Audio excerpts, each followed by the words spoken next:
Ian and Barley Lightfoot, two elf brothers, embark on an epic journey to find a rare magical gem and meet their father. You can read along with me in your book. You will know it is time to turn the page when you hear this sound. Let's begin now.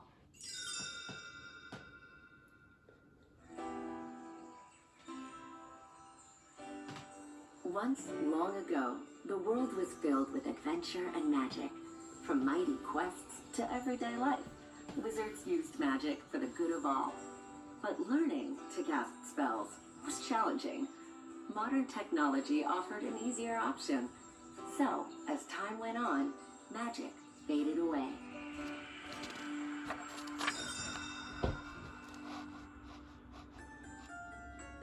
For Ian Lightfoot, a shy teenage elf, life was far from the epic adventures of the past. Meanwhile, Ian's brash big brother, Barley, was obsessed with magic and the days of old. He spent hours playing the game Quests of Yore and protecting New Mushroomton's ancient relics. In the days of old, a boy of 16 would have his strength tested in the swamps of despair. I'm not testing anything. Just let me go. On his 16th birthday, Ian found himself thinking about his dad. Sadly, he'd never met his late father. He wished he could be more like him, bold and confident. As Ian mended his dad's old sweatshirt, his mom, Laurel Lightfoot, shared something that she knew would cheer him up. It's a gift from your dad. The gift was actually for Ian and Barley. Inside the package was a real wizard staff, a rare phoenix gem, and the visitation spell written by their dad. I don't believe this. This spell brings him back. For one whole day, Dad will be back. Barley placed the gem in the staff and recited the spell. Only once is all we get.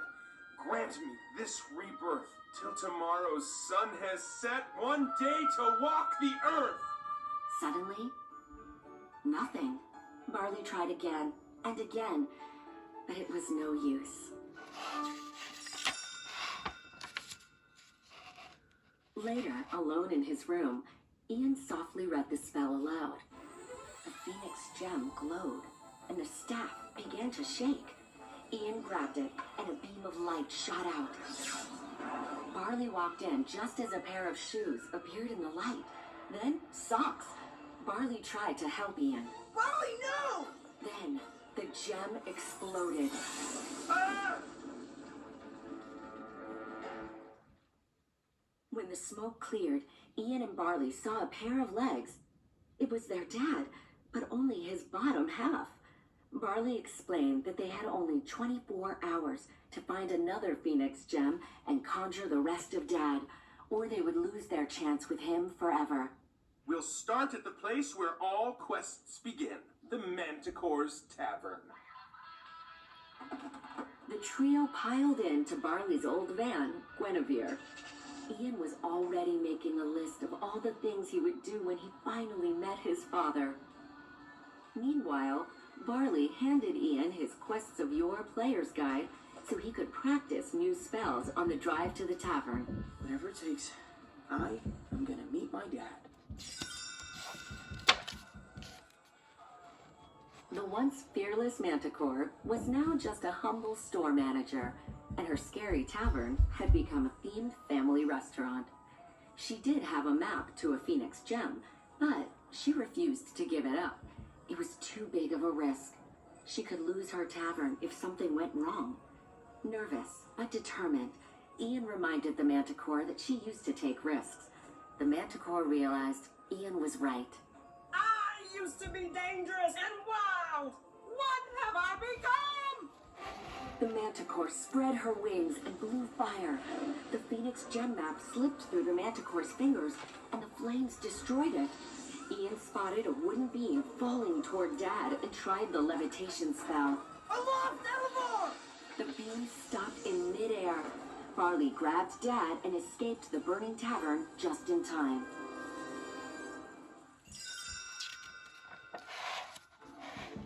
Luckily, Luckily, the tavern's kids menu had clues to the location of the Phoenix gem printed on it. All they had to do was drive to a mountain called Raven's Point. Ian said they should take the expressway to get there faster, but Barley wanted to take the path of peril. Expressway is a little too obvious. On a quest, the clear path is never the right one. Ian didn't want to waste any time they had with Dad, so Barley reluctantly agreed to go his way. Before long, Barley's van, Guinevere, ran out of gas. Ian tried using the growth spell on Barley's near-empty gas can. Magnora, get you on! The can started to grow, but Barley kept giving pointers and Ian lost focus. The growth spell backfired. A tiny Barley looked up at Ian. Looks like you shrunk me. The effect would eventually wear off, but until then, they had to find the nearest gas station. As Ian paid for the gas, a pack of tough-talking sprites in leather jackets roared in on motorcycles. Barley accidentally insulted the sprites, and Ian had to get them out of there fast. But because Barley was still tiny, he had to teach Ian how to drive the van. I'm not ready! You'll never be ready! Please! Ian slammed his foot down on the gas pedal, and with his brother's help, got them back on the expressway. The sprites chased them, but Ian swerved across several lanes of heavy traffic, finally getting away. Spotting Ian's terrible driving, some police officers in a squad car pulled them over. Ian cast the disguise spell to make him and Barley look like their mother's boyfriend, Officer Colt Bronco. As long as you don't tell a lie, the spell will be fine. They were about to get away when one of the officers commented that Barley was a real screw-up.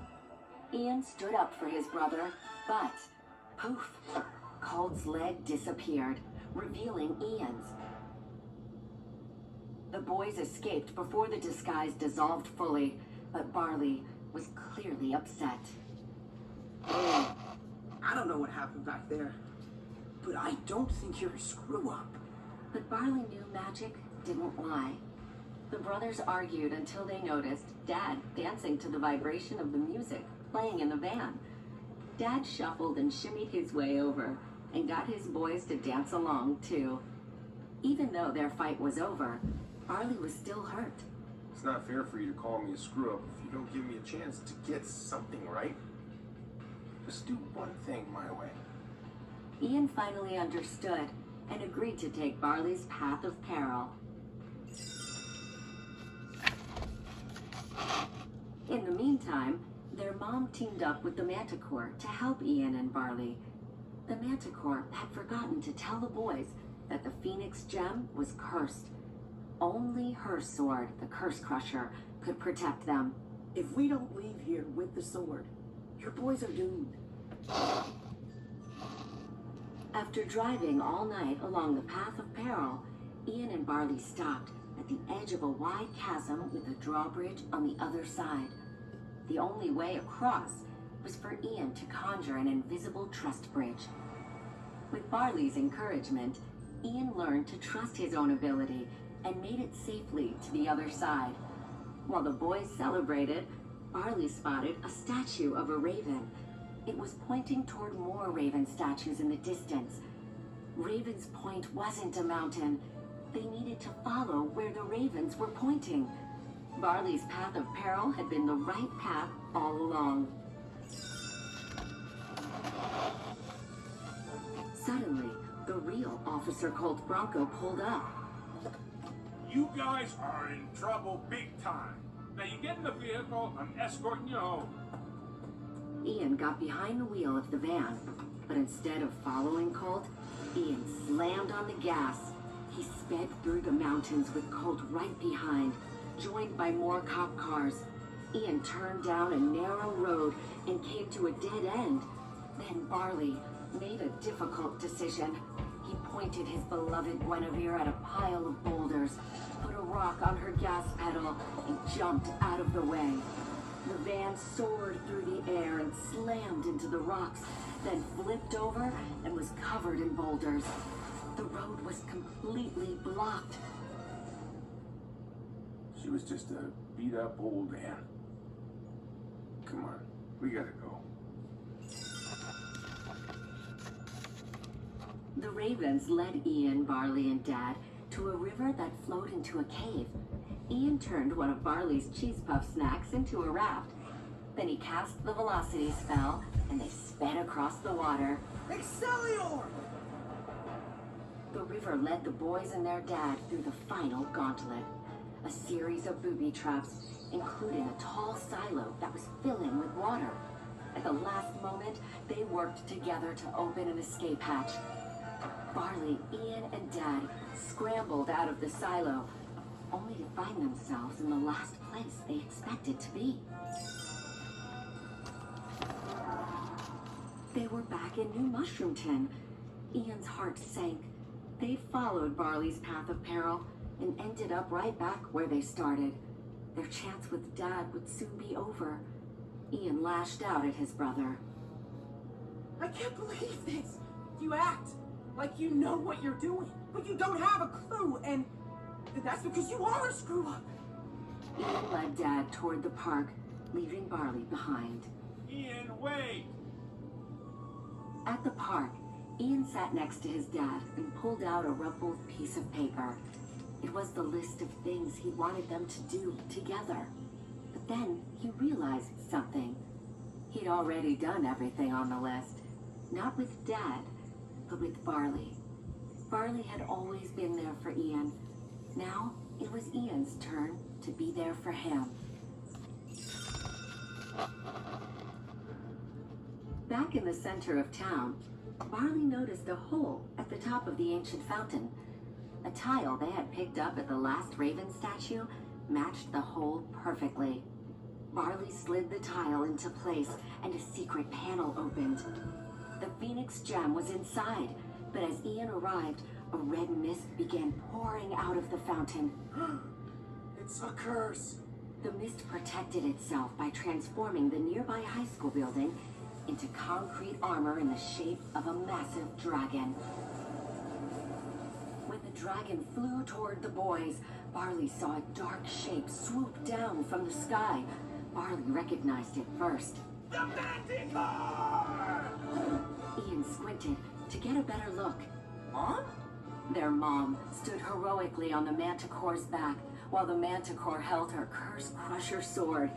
Their mom shouted down to them. It's okay, boys. Go see your father.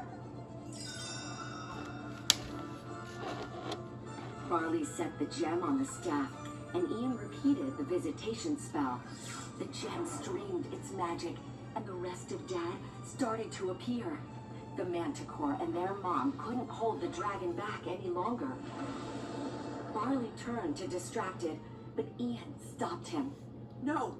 You go and say goodbye! I had someone who looked out for me. Someone who pushed me to be more than I ever thought I could be. I never had a dad. But I always had you. Ian grabbed the staff and raced off to battle the dragon. And mustering all he had learned about magic, he cast the most difficult spell of all, Arcane Lightning. The lightning blasted away the dragon's armor, leaving only the red mist of the curse behind. Laurel hurled the manticore's sword to Ian, and he plunged it into the mist, destroying the beast.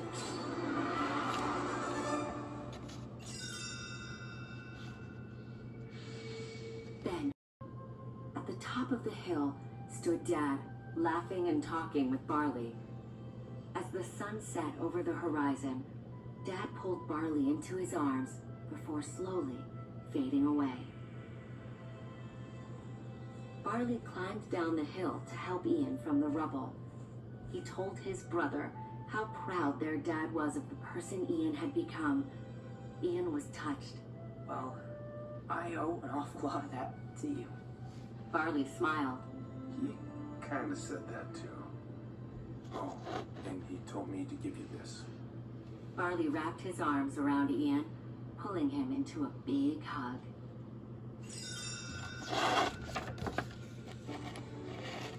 From that day forward, Ian's and Barley's lives were more magical than ever.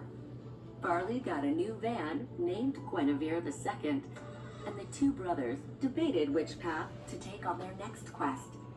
Barley wanted to take something called the Trail of Terror, but Ian had another idea. On a quest, the clear path is never the right one. Powered by Ian's magic, Guinevere II rose off the pavement, flew toward the horizon, and carried the brothers onward to their next adventure.